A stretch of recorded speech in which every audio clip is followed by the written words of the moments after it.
Hey guys, যদিহে পোনপ্ৰথমবাৰৰ বাবে আমাৰ চেনেলটো চাই আছে, প্লিজ চেনেলটো ছাবস্ক্ৰাইব কৰি কাষতে থকা বেল আইকনটো প্ৰেছ কৰি অন কৰি দিবলৈ নাপাহৰিব। ৰেঙনি চেনেলত সম্প্ৰচাৰিত হৈ থকা হেঙুলীয়া চিৰিয়েলত শান্তনু চৰিত্ৰত অভিনয় কৰা অভিনেতাজন আচলতে হয় কোন, ঘৰ ক'ত, কাৰ লগত প্ৰেমৰ সম্পৰ্কত আছে, এই সকলোবোৰ জানিব পাৰিব আজি এই ভিডিঅ'টোৰ মাধ্যমেৰে। গতিকে ভিডিঅ'টো অলপো স্কিপ নকৰাকৈ শেষলৈকে চাই থাকিব বুলি আশা কৰিলোঁ।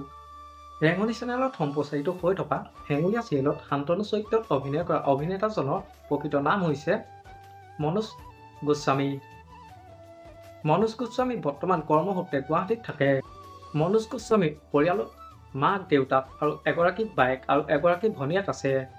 তেওঁৰ দেউতাকৰ 2 বছৰ আগতে মৃত্যু হৈছে।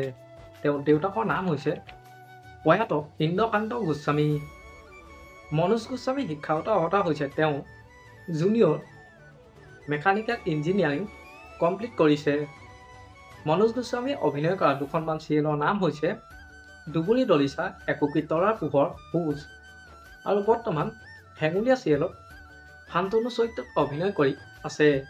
আপোনালোকে বাৰু শান্তনু অভিনয় চাই কেনেকুৱা পাইছে মোক এটা কমেণ্ট কৰি জনাবচোন। আমাৰ আজি ভিডিঅ'টো আছিল ইমানেই। আজিলৈ বাই বাই। মৰম সানি দিম তোমাৰে দেহত, সপোন আঁকি দিম প্ৰতি পদকত, ইয়াৰে কোণত হৈ ৰম তোমাৰে দিঠত।